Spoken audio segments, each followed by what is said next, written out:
Welcome back. This is Kevin Lee. In the last video, we constructed an option table that looks like this, that pulls data, live data from TOS.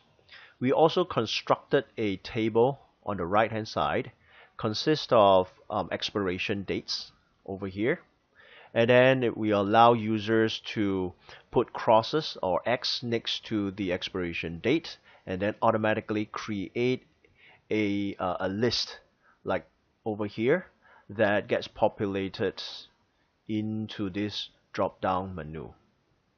So the issue though is that this list of expiration contains both regular options that expire on the third Friday of every month, as well as weekly options that expires on other Fridays of the month. The problem is that for weekly options, we need to put a W next to the symbol, like right here. If it is a weekly, the option code needs to be .rutw. If it is a regular option, then the .rut followed by the expiration date, etc. is fine. Therefore, the task that we're going to look at today is how do we automatically distinguish among this list of expirations which ones are the weeklies and which ones are the regular options. That can be done automatically, and that's what we are going to look at right now. Let me show you a neat trick to determine the expiration date for a regular options. What we want to find out is the date of the third Friday of each month. So if you look at the calendar, here, there are only 7 configurations. That means that there are months where the first day is a Saturday, the first day is a Sunday, the first day is a Monday, etc., etc. There are only 7 configurations. Now in each of these configurations, the third Friday always falls on a specific date. Like for example here, if the first day of the month falls on a Saturday, the third Friday is always the 21st. If the first day of the month falls on a Sunday, the third Friday is always on the 20th, etc., etc. Right? You get the idea. So therefore, the task becomes pretty easy. As long as we know which day of the week that the first day of the month falls, we would know the third Friday, right? So let's try to do that. Okay, so let me go over here. We construct a table. Let's say we have year, we have month, and then the day. Okay, let's do it this way.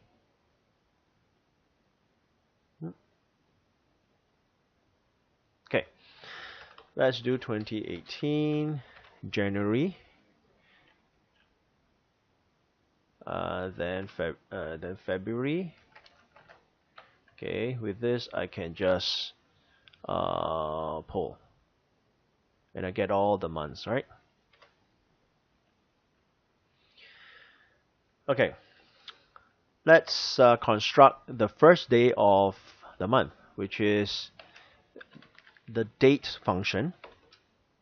The year is this one, the month is this one, and the day is 1. Close bracket. Pull it down. So you get February the 1st, March the 1st, April the 1st, etc. Right? Alright, let me make it slightly bigger so that you can see the formula. Now what we want to find out is what day is the this particular first day of the month. What day of the week? There's a very good formula here. It's called weekday. Pretty intuitive. So weekday, you want to click on this, comma, and then there's a return type here. It says number. If I put 1, it means the numbering starts from a Sunday. If I put 2, the numbering will start from a Monday. Since our configuration starts from a Saturday, we actually want this configuration, which is number 16. All right. Let me just type it and then I shall explain. So what this means is that the first day of January 2018 is number 3. Saturday is number 1. Number 2 is a Sunday. Number 3 then must be a Monday. All right, let's check whether that is true. So this is January 2018. Voila, this is a Monday. All right, so I just need to do this. Now I get the relative position or the days of week for a particular month. Let's say for the 1st of February, it says 6. What does 6 means? If Saturday is 1, 6 means a Thursday. Okay, let's go check. Voila, it starts on a Thursday. All right, and May starts on a Tuesday. Let's see whether it's correct or not. May starts number 4. What is number 4? If Saturday is 1, number 4 is a Tuesday. We've got the relative positioning. So what I want now is to find out the 3rd Friday of every month. So if this is the relative position of the first day, and we know the configuration, there are only limited 7 configurations, we can actually do this. 22, I gotta have an equal sign, 22 minus this, you get a 19. What does this mean? It means that the expiration for January 2018 falls on the 19th. All right, let's check. This is the calendar. January 2018, 3rd Friday, 1, 2, 3, the 19th. That's exactly what we got. All right, we can pull it down here. We check one more. Let's say April. April should the 3rd Friday should be on the 20th. April is here, 20th.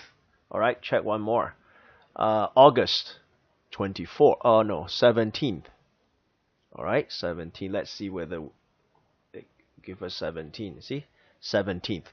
So with this simple formula, we are now able to construct expirations for any year, any month. All right.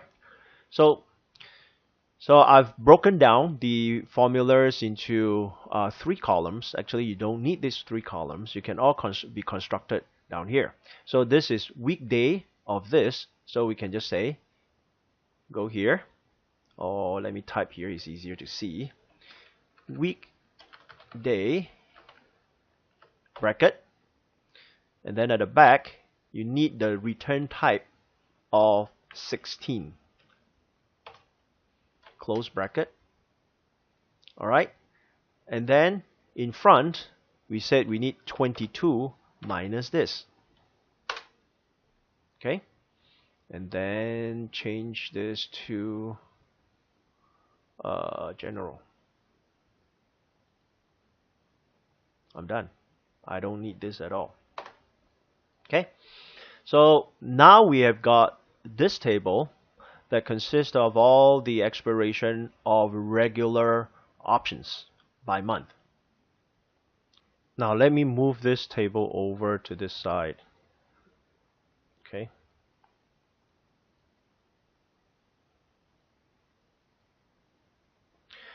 Okay, what you're looking at here is this is a list of expirations that contains both regular options as well as weeklies, and this is regular options only.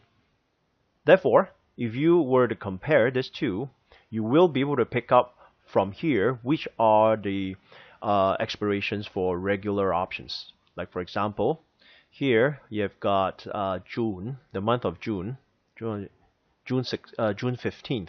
This is a regular option, whereas these are weeklies. And for July is July the 20th. It's this one, right?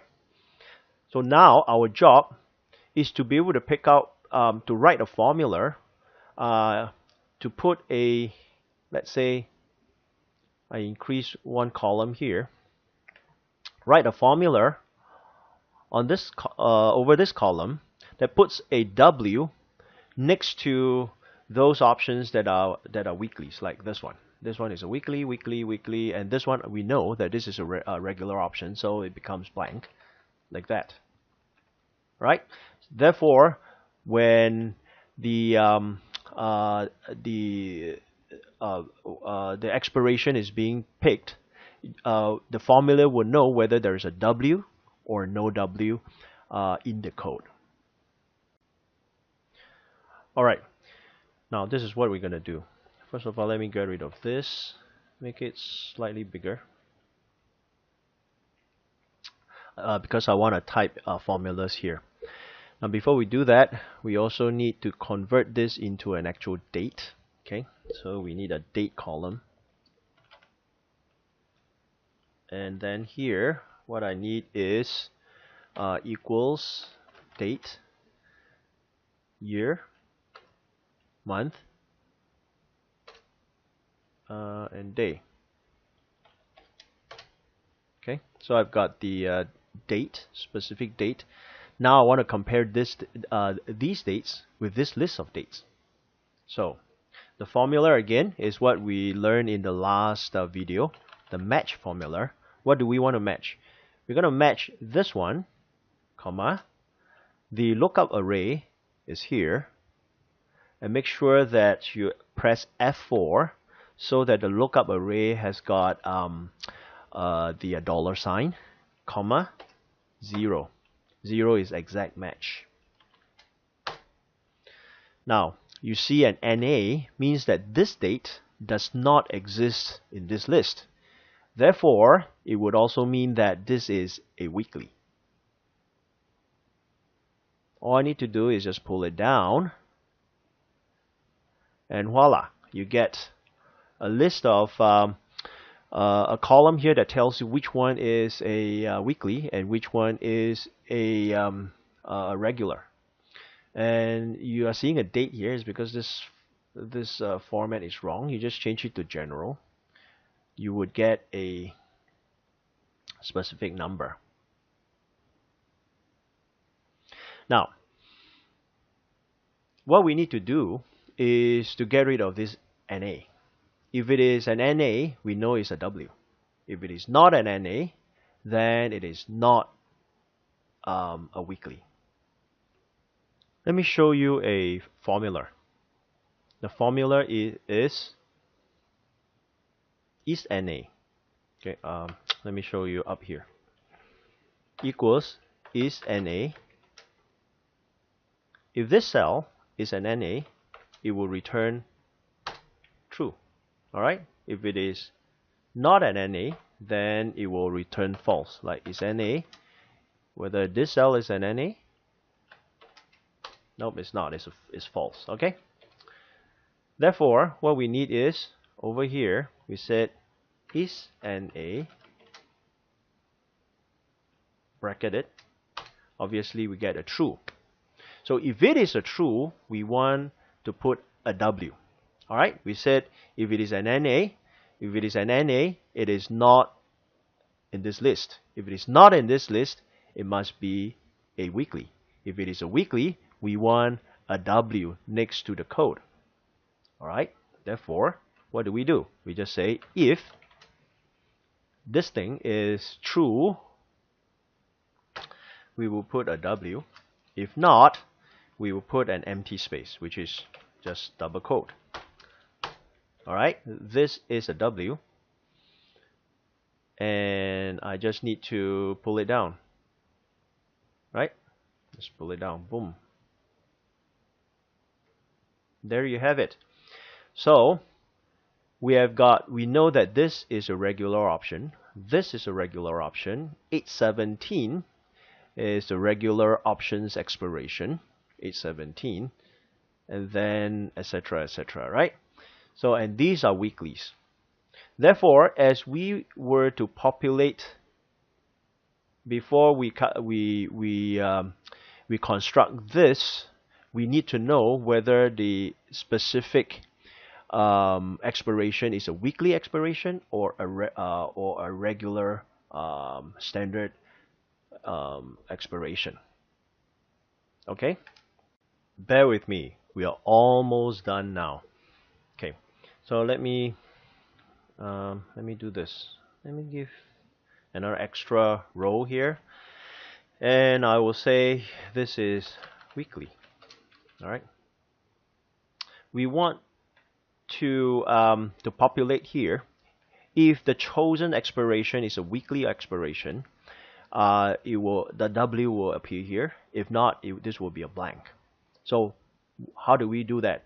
Again, we use match. We match this with this list. If once we find the relative position of this in here, actually it should be this column, then we will know which row to pick, either the W or a blank. All right, that's the strategy. Let's see what we can do with that. So we do a match. Match what? Match this thing with this. You can give it more rows at the bottom so that you can expand. The match type is 0. All right. So we know that this particular expiration is found on the 4th position, which is here. Now we want to come over to this column to pick up the 4th value, whether it is a W or a blank. Obviously, for this one, it is actually a blank. All right. So we would now use an index formula. Again, you see how useful is this index match pair? You use it in many places. So first of all, I need to give it a range. This is now the column that I need. So this is the array, and now this is the row. The match number that came out, number 4 just now, is now the row number. The column number we don't care. So therefore we can just close it. Say press enter. Now the weekly is it shows a blank here, which is correct. All right. Now if we choose another one, let's say 608. Now the W appears. Now the root consists of these 3, but now it needs to include weekly in it as well. So this is C14, which is the symbol. We need to add right after the symbol this code. All right, and then you put a N sign and hit enter. So now you get root W. See, now it works. Now it knows that this particular chosen expiration is a weekly expiration. Therefore, the code now contains a W. If you choose a regular option, which is 615, there's no W. It works again. All right. So you can add more X's here. Now you've got 7 expirations. See, you have more expirations here. Some of these are regular, some of these are weeklies. So let's choose this one, and this one is a weekly. So all these formulas will change automatically, and it works. Now with this method, you will be able to construct expiration table over here for any year. Any year that you have, just go through the same process. You will be able to construct it and then populate it into here. Therefore, it becomes a very convenient way for you to have a table. You can change the symbol as well. You can have multiple symbols. Each symbol has its own table. And then you can manually choose which are the expirations that you would like to be exposed, to be put into the expiration pull down menu here. Alright, and then you might have a question. Hey, I've got this table here that is quite ugly next to the table of my working table. Yes, you can actually do this. You can just I don't need that much. So I hit a Control X. Alright, you can put it into another sheet. Alright, and this sheet still works. See, still works. And what you need to do is always to go back to this sheet to do your administration work. So you may want to rename this sheet as admin or something, right? You can do your administration work on this sheet alone. Everything that are related to administration get dumped into this page, and then you have a very clean page over here for your application. Alright, we have achieved a lot today. In the next video, I'm going to show you how to make use of this table to construct a butterfly and condor pricing as well as Greeks table. You will be able to dynamically define the structure of the butterfly or condor, and the table will automatically calculate the prices and Greeks without having to change any of the formula. Therefore, if you are a butterfly or condor trader, be sure to stay tuned for the next video. I think you will enjoy it. Once again, thank you very much for watching. If you find this tutorial useful, do let me know either in the comments or like the video. I will make more of it if it is useful. Also remember to subscribe to my new YouTube channel KL Options. All options related videos will be posted to this new channel from now on. If you need personal coaching for options trading, feel free to send email to the address on screen. I'm happy to help.